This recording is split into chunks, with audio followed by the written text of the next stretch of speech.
아멘. 우리가 열왕기 하를 살피면서 멋지게 또 크게 사역을 했던 엘리야가 하나님께 부름을 받고 올라가고 난 이후에도 세상은 바뀌지 않았다라고 말씀을 드렸고, 그러나 하나님은 엘리야와 함께 떠나신 것이 아니라 엘리사를 남겨두시면서 이 땅에서 이제 소수의 사람이긴 하지만 남은 자들에게 엘리사의 사역을 통해서 보여지는 하나님의 사역이 여전히 이어지고 있다라는 것을 말씀을 드렸습니다. 그래서 엘리사의 사역을 통해서 우리가 며칠 전부터 살펴보았던 사장의 모습들을 보면서 이제 남은 자에게 여호와께서, 하나님께서 어떤 사역을 감당하고 계시는가. 그래서 갚을 수 없는 빚에 허덕이며 팔려갈 판에 있었던 아들들을 구원해 주시면서 그분은 죄로 말미암아 빚진 우리의 빚을 갚아주시고 우리를 구원해 주시는 분이다. 그리고 죽었던 아들을 다시 살리는 그 사건을 통하여서 죽었던 우리를 거듭나게 하시는 분이다. 그리고 국에 퍼져 있는 죽음의 독의 영향을 받지 않도록 하는 것을 통하여서 이제 죄의 영향 속에서, 영향력으로부터 하나님을 의지할 때면 우리를 구원하는 분이다. 뿐만 아니라 첫 소산으로서 보리떡 20개와 채소로 100여 명이 넘는 사람을 먹이시면서 그분은 이제 남아있는 이 땅에 있는 하나님의 사람들에게 충분한 양식이 되신다. 이런 이야기를 했었습니다. 그래서 그분은 우리를 구원하시고 또 우리에게 은혜를 베풀어 주셔서 새 생명을 주시고 또 성령을 주셔서 죄의 영향력으로부터 우리를 구원하실 뿐만 아니라 우리의 참 양식이 되어주시는 분이다. 그분은 이런 분이다 라고 말씀을 드렸고, 우리가 5장에 넘어오면서 그런 분 앞에 서 있는 그런 은혜를 받는 남은 자의 상태가 어떤지를 나아만을 통해서 어제도 보았습니다. 그래서 나아만은 큰 용사이지만 이 땅에서는 의미 있는 사람인지 모르겠지만 하늘이 닫혀진 나병 환자였다. 그러니까 그는 죄인으로 서 있었다라는 것과, 그리고 그는 이스라엘의 적이었던 것처럼 우리 또한 하나님의 원수 되었었다. 그리고 어리석은 자였고 교만한 자였고 고집불통인 자였다라고 하면서 은혜를 입은 남은 자의 상태 또한 하나님 앞에 그런 상태였다라고 말씀을 드렸습니다. 그런데도 불구하고 그런 나아만이 깨끗함을 입을 수 있었고, 나아만과 똑같이 어리석고 부족하고 고집스럽고 악하고 교만하지만 구원받아 앉아있는 우리 또한 어떻게 구원받았는가를 설명하시면서 그 은혜에 의하여, 하나님의 은혜, 오로지 그 은혜 때문에 우리가 구원을 받았고 말씀을 믿는 믿음 때문에 구원을 받았다라고 이렇게 말씀을 드렸습니다. 우리가 지금까지 살펴보았던 내용이지요. 그래서 오늘 본문은 그 구원받은 사람의 결과가 어떠한가가 오늘 본문을 통해서 보여집니다. 여러분, 예수님께서 역사를 하시고 믿음으로 반응한 자에게는 반드시 구원의 결과가 나타나게 되어 있습니다. 그저 정신통일하면서 이제 내가 교회 열심히 다녀봐야지, 신앙생활 열심히 해야지라는 그런 인간적인 다짐으로 끝나는 것이 아니라 반드시 그 속에 역사하는 구원의 결과가 나타나게 되어 있는데, 그 첫 번째가 무엇인가 하니까 그 영혼이 변화되어서 온전히 한 주인만을 섬기게 되더라 하는 것입니다. 자, 15절 한번 읽어주시겠습니까? 시작.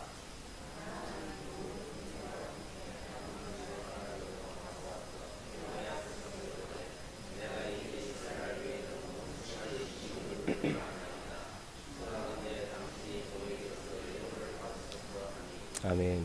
우리가 사도행전을 통해서도 보았지만 교회가 어떤 사람들이 모인 곳이냐? 그들은 회개한 사람들, 그러니까 돌이킨 사람들 뿐만 아니라 죽게 서 있는 사람들이라고 얘기했는데, 오늘 이 나아만도 정확하게 하나님의 사람에게로 어떻게 했대요? 돌아와서 돌이켰다 이 말입니다. 림몬을 바라보았고 세상을 바라보았고 아람의 왕을 바라보았던 그가 하나님의 사람에게로, 하나님의 임재를 상징하는 엘리사에게로, 하나님의 사람에게로 돌이켰다. 그리고 뿐만 아니라 뭐라고 얘기합니까? 그의 앞에 서서라고 이야기합니다. 회개하고 정확한 믿음으로 돌이켰다 이렇게 이야기하죠. 그리고 난 이후에 그가 고백하는 것이 이제 이스라엘 외에는 온천하에 신이 없는 줄을 알았다 이렇게 얘기합니다. 여러분, 진정한 회개는 하나님께로 돌아오는 것이기도 한데 대부분의 사람들에게 나타나는 회개의 상태는 하나님만 섬기기로 다짐하는 것입니다. 왜냐하면 오늘 이 나만도 자기의 왕이 섬기던 림몬신도 섬겼을 것이고 또 자기의 가정이 섬기던 신도 있었을 것입니다. 그리고 귀에 들린 소리가 내 나병을 여호와라는 신이 고칠 수도 있다라는 말을 듣고 지금 여호와 앞에 섰거든요. 그러니까 사실 나만은 하나님을 몰랐던 사람은 아니에요. 여호와를 전혀 몰랐던 사람은 아니에요. 그저 이 신도 섬기고 저 신도 섬기고 이것도 의지하고 저것도 의지했었단 말입니다. 그런데 진정 남은 자로서 하나님께 구원을 받은 사람은 이제 오직 하나님 외에 다른 신이 없습니다. 내가 하나님만 섬기겠습니다. 라고 이야기하는 것입니다. 그래서 17절도 보면 이런 고백을 하는데 한번 읽어 주시겠습니까? 17절. 자, 시작.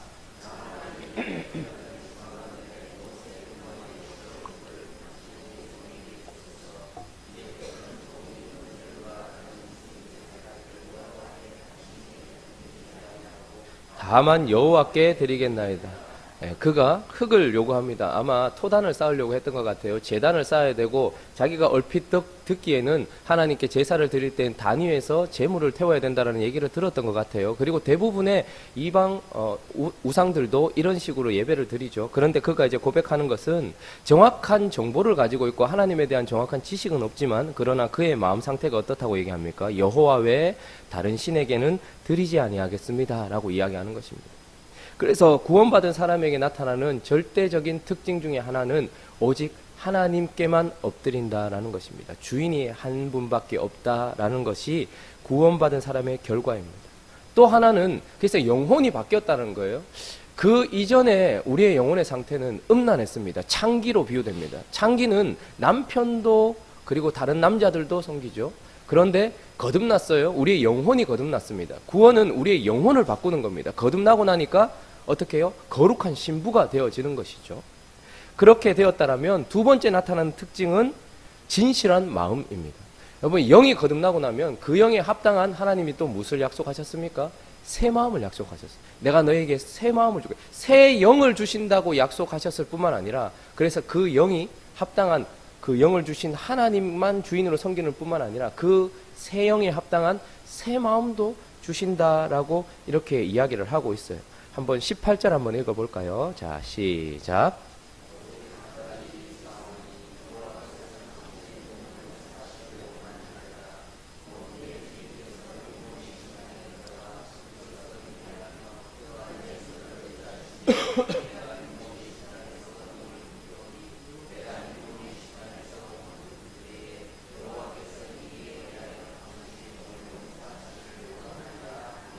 아멘. 오늘 나아만이 떠나면서 그 마음에 있었던 이 거리낌, 양심의 가책이 있었는데 그건 자기가 돌아가면 자기의 지위가 있고 또 자기의 자리가 있고 하나님께서 두신 자리가 있는데 자기가 오른팔이라는 거예요. 아람의 왕이 오른팔인데 아람 왕은 림몬을 섬기고 그래서 제사를 드릴 때마다 자기가 모시고 들어간다는 거죠. 근데 이 말은 굳이 안 해도 되지 않습니까? 엘리사에게 내가 림몬 신전에 들어가서 이게 좀 도와줘야 되고 이런 얘기 안 해도 돼요. 그러나 새 영으로 거듭난 사람에게는 하나님께서 새 마음을 주십니다. 그 마음은 양심이 살아나고 더 거룩한 생각을 하게 돼요. 그래서 이게 너무 걸리는 거예요. 그러니까 지금 고백하고 있는 것은 앞으로 그가 할 행동일 수도 있습니다. 내가 림몬의 신전에 들어가고 약간 숙입니다. 근데 지금까지 해왔던 것일 수도 있어요. 그죠? 지금까지도 그렇게 해왔거든요. 그런데 이게 너무 걸리는데 내 마음은 이것이 아닙니다. 라고 이야기를 하는 것이죠. 거듭나면 그의 마음에 합당한. 그래서 이 어제 살펴봤던 14절에 보면 그의 살이 회복되고 깨끗하게 되어서 뭐처럼 되었다고 얘기하죠? 어린아이의 살같이. 그러나 이것이 진짜 보여주고 싶은 것은 그의 마음이 어린아이의 살같이 되었다라는 겁니다. 그래서 새 마음에 대해서 성경이 표현할 때면 살같이 되었, 진짜 살코기, 부드러운 마음을 얘기합니다. 그런데 그런 마음이 아닌 마음을 딱딱한 마음이라고 얘기해요. 그래서 하나님께서 주신 새 마음은 부드러운 마음이에요. 어떻게 부드러워요? 그 이전에 우리가 가지고 있었던 죄악 가운데 있었던 그 마음은 세상을 향해서는 부드러워요. 그래서 잘 받아들여요. 근데 하나님을 향해서는 딱딱해요. 근데 하나님께서 우리를 거듭나게 하시고 그 거듭난 영에 합당한 마음을 주시면 세상을 향해서는 딱딱한 마음이 됩니다. 그런데 반대로 하나님께 대하여서는 부드러운 마음이 되어서 뭔가 양심에 걸리고 하면 하나님께 죄송스럽기도 하고 이것이 싫은 것이죠. 그 전까지는 아무렇지도 않게 했는데 그런데 이게 너무 마음에 걸리는 거예요. 림몬 신전에 들어가서 내가 어차피 하나님 앞에 예배 드리는 거 아니고 그냥 내 예배가 아니라 내 왕의 예배고 나는 그냥 아무 상관없습니다. 그렇게 말하기에도 좀 그런 것이죠. 그래서 그의 마음이 그의 살이 어린아이의 살같이 되었던 것처럼 그의 마음이 정말 살코기처럼 어린아이의 마음. 그래서 예수님께서는 어떻게 얘기합니까? 어떤 사람이 어린아이와 저렇게 울고 있는 어린아이와 같은 마음, 저런 마음이 천국에 합당한 마음이다. 이렇게 이야기를 해주고 있는 것입니다. 또 하나가 있습니다. 또 하나의 결과. 그것은 바로 우리에게 반드시 있어야 되는 것인데 평안이라는 것입니다. 우리의 영혼이 바뀌어서 한 주인만 섬기고 우리의 마음이 바뀌어서 진실한 마음이 되고 그러면 하나님 어떻게 하신다고 얘기합니까? 평안을 주신다 얘기합니다. 자, 19절 한번 읽어볼까요? 자, 시작.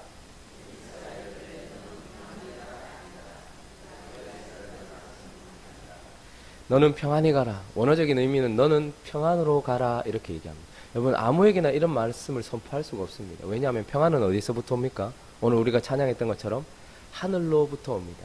환경에 따라서 오는 것은 편안일 수는 있습니다. 침대를 바꾸고 집을 옮기고 차를 바꾸면 편안할 수는 있지만 그러나 평안할 수는 없습니다. 평안은 불편하고 힘들고 고통이 있어도 하늘로부터 내려오는 이해할 수 없는 하나님이 주시는 선물인 것입니다. 그런데 오늘 엘리사가 하나님의 사람이 나아만에게 이렇게 이야기했을 때에 평안히 가라, 이 말은 평안으로 가라 이렇게 이야기하는 것입니다. 예수님께서 이 땅에 오셨을 때에도 병을 고침을 받았거나 은혜를 입었던 사람들 중에 실제로 구원을 입었던 사람들이 있습니다. 예를 들면 10명의 문둥병자를 고쳐줬는데 9명은 그냥 떠나가고 1명이 와서 감사하며 엎드렸을 때에 9명은 병고침을 받았지만 그 1명은 병고침과 함께 구원을 받았어요. 그때도 평안히 가라 이야기합니다.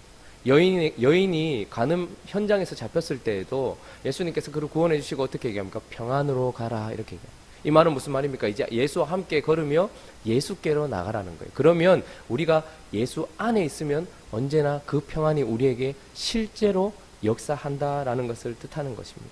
그래서 구원받은 자의 특징은 바로 평안이다 하는 것이죠. 자, 그런데 오늘 이후의 본문에는 게하시라는 사람의 모습을 보여주면서 구원받은 자의 모습을 더 명확하게, 구원받은 자가 받은 선물을 더 명확하게 보여주기 위해서 게하시를 우리에게 소개시켜주고 있는데 그의 모습은 어떻습니까? 한 주인만 섬기지 않고 물질의 눈이 멀어서, 탐심의 눈이 멀어서 지금 20절에 보니까 여호와께서 살아 계심을 두고 맹세하노니, 그러니까 그에게는 여호와라는 신도 있어요. 그러나 내가 그를 쫓아가서 무엇이든지 그에게서 받으려. 그가 받거든요. 예물을 받는데 어마어마하게 가지고 온 거예요. 근데 하나님의 사람이 그것 중에 얼마나 아무것도 취하지 않고 보냈다는 거예요. 거기에 너무 마음이 어려운 거죠. 그래서 그 중에 얼마라도 내가 취해야 되겠다는 마음. 그래서 자기 마음에는 하나님을 향한 마음도 있어요. 없는 게 아니에요. 여호와의 이름으로 맹세를 했어요. 그런데 그의 마음속에 지금 더 크게 차지한 것은 무엇입니까? 물질에 대한 탐심인 것입니다. 여러분, 진정한 마음은 여호와를 담고 있는 마음이 아니라 여호와만 담고 있는 마음이에요. 그 영혼이에요. 그런데 그는 여호와도 섬기고 물질도 섬기는 두 주인을 섬기는 사람이다. 정확하게 나만과 반대되는 모습을 보여주고 있죠.